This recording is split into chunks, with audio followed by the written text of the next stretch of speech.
For me, it's like a dream that comes true, you know? Oh, this is the future. One more. It's a sport for everyone. It sells itself.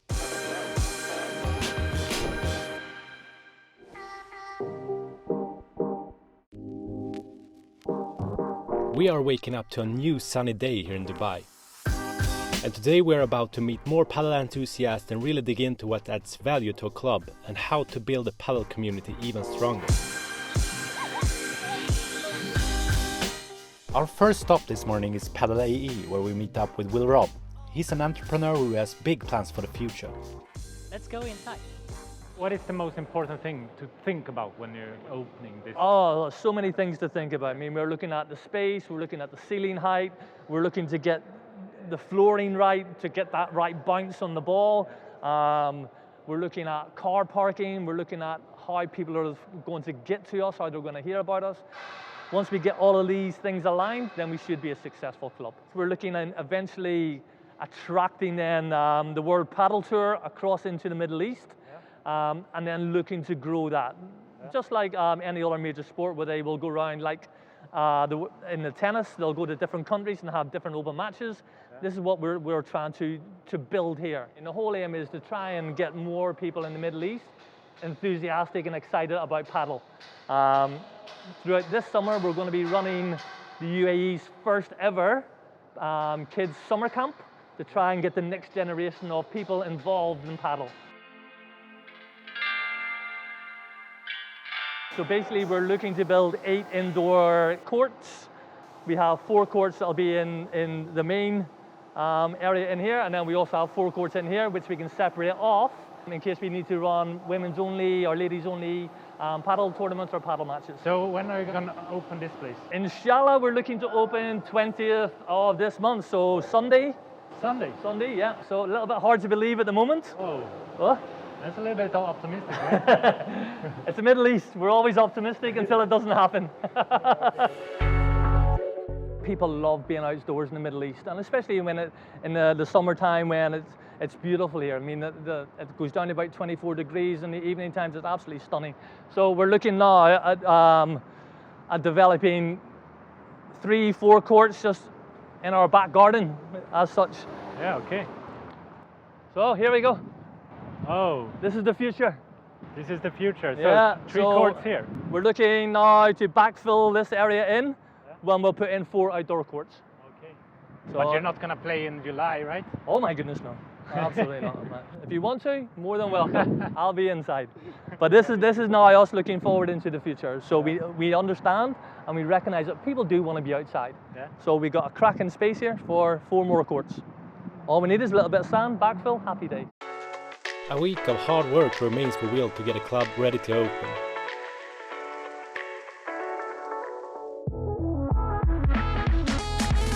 From padel to another racket sport, now we visit the Spanish football legend Michel Salgado's home here in Dubai. So let's go. There you go. There you go. 1-0? There is no excuses. No. No warm-up? I warm up. Okay. Okay. I have my own club in 2nd division, first team, and my academy, which is called Hussein El Reda. I'm really proud of it. And we have like 60 different nationalities of players. Okay. So it's really nice. It's a project for the future to try, maybe the next year when I play in 1st division. Okay. For me, padel is nice. Yeah? And in Spain it was and is so big. What do you think about paddle here in Dubai? I'm gonna tell you the story.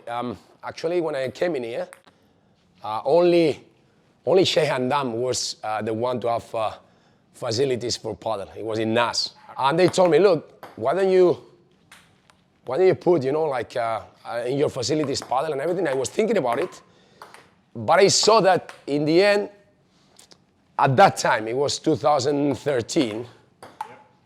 It was okay. It was like it was introduced in UAE, but not really big into the community. Yeah. Right now, in the last 2 years, I saw padel like growing up like crazy in here, crazy. And of course, they're opening facilities for padel everywhere, and they are packed now. 7-6. I can see the same the same situation like when it entered Spain. It was like suddenly it went crazy. I'm gonna build 2 courts in my academy as well. Oh, you're gonna do that? Yeah, in September we'll have two paddle courts. That's perfect. Yeah. No, touch it. 7-7. One more. Yeah, one more. 15. What is the similarities between paddle and football? If you play with people, it doesn't matter the age, if you more or less match the level of the people in front of you, you have fun. And from the very first day, people, they feel that they play really good paddle. No, lucky. Yeah, I was lucky. Yeah. 7. Lucky. You go for it, yeah. 7. Double lucky. No! 9-7. It's not a question that they're playing paddle good, because when you play against the good guys, you feel that no chance, yeah? But in the end, it's a sport that you can enjoy with anybody. It's more for the community, so financially, it's affordable, you know, for more or less everybody. Bola de partido. Bola de partido. Sí. 10-7. You going here? Going here. Yeah. Mind game.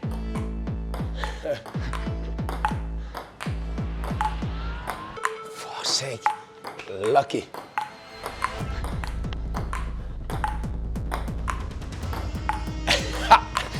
No! Well done. Thank you very much. My pleasure. Thank you very much. Well done. No, that win wasn't just luck.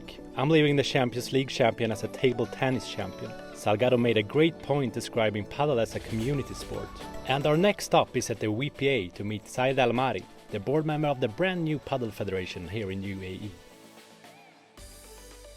Standing in the sun in these weather conditions, it's pretty impressive, right? For me, it's like a dream that comes true, you know. Back 5 years ago, let's say, or 6 years ago, if one of our friends was injured or out of town, we wouldn't play for a week or 2 weeks, waiting for them to come back. Yeah. And now we cannot find even a single booking to play, which is something amazing. Where do you think padel is in this country in like 10 years? Say? It's growing. Because first of all, the game does the marketing for itself. You start playing, you'll start enjoying the game. So the thing is, having us from the federation is the tournaments that we need to keep up for the players to push more. Becomes like a motivation for them to compete, to play. They have a target. I want to improve my ranking. I want to move from here to here. I want to be better than that player. So, as a federation, it's our job to send this message to them or change their mentality of being competitive. We're here trying to provide quality, mainly targeting good coaches. What do you think about the Swedish coach in this weather conditions? You see me? He won't survive 10 minutes. Yeah, 10 minutes, 5 minutes. I'm standing in the sun in 1 minute. 10 minutes and you're done. So the best thing if you want to play against the top seeds in Sweden, summer in Dubai. Yeah, best thing. If we have a chance to win. But they're playing now. This guy is crazy. Yeah, that's really crazy. I can't even walk outside Impossible. today. But what pushes them is that the demand in the indoor court is very high and people love the game. You see, they want to improve themselves.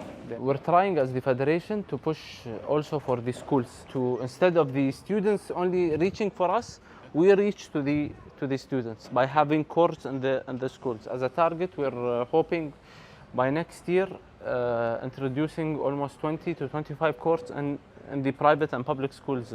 I start by asking my players that what makes you love the game? How are you enjoying the game? And it's unbelievable how their response is. It's that they're getting addictive to it. Something makes me happy, Did you expect that before? Never, never. Not even in my wildest dreams would see such, like, let's see paddle growing in the UAE. It was just a small community.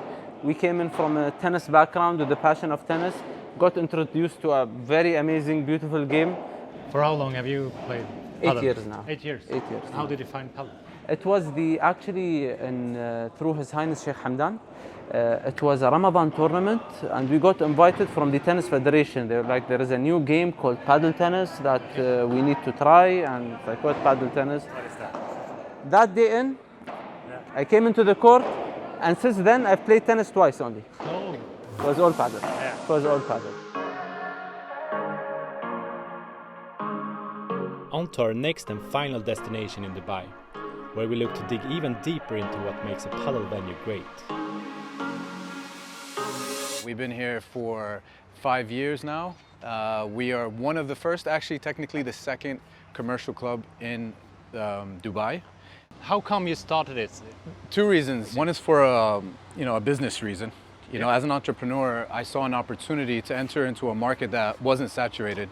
And in a place like Dubai, that's not very common. I saw an opportunity to enter into a sport that had, looked like it had very attractive numbers, and then also was an opportunity for me to be first, or one of the very first. That's one reason. The other reason, frankly, is we saw it as an opportunity to have our own club so we can play the sport. It was a passion project. Obviously, during the course of these 5 years, you have your ups and downs, you have, different things come up, different challenges, and you consider whether this is something that is gonna have that longevity that you hoped it would. And we always looked at trying to, find that next location and build it out, and that's what's happened recently. We found a very, very prime location to cover the other part of Dubai, which hopefully will be opening in September of this year.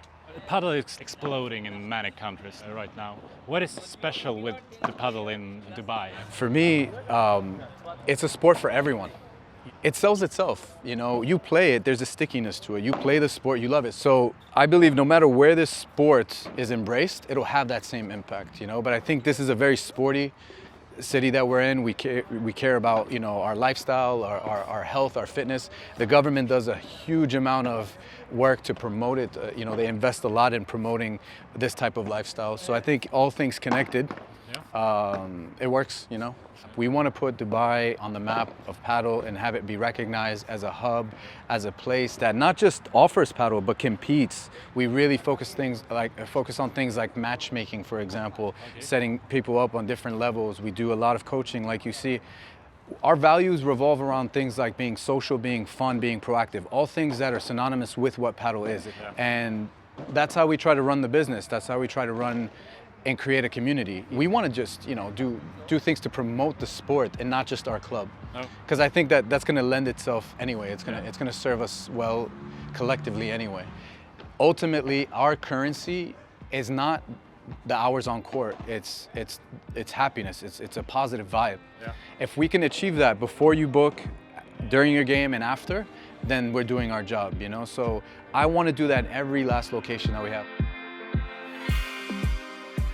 Our trip to Dubai is coming to an end, and it's safe to say that padel is here to stay and that Sheikh Hamdan has been a pioneer for the sport. Adding value to a club comes from creating communities, with everything from cozy venues where players can come to hang out, to having really good coaches and matchmaking for players. The next step to make the sport grow here in the UAE is through competition and growth of the federation, and also by introducing the sport at a young age to kids. Most of the venues we have visited have comfortable seating and World Padel Tour courts, so the clubs are ready for the next step. After a few days in Dubai, it's safe to say that the locals love the game of padel, and it's not just only a trend. Padel is booming, and don't forget that here, only the sky is the limit.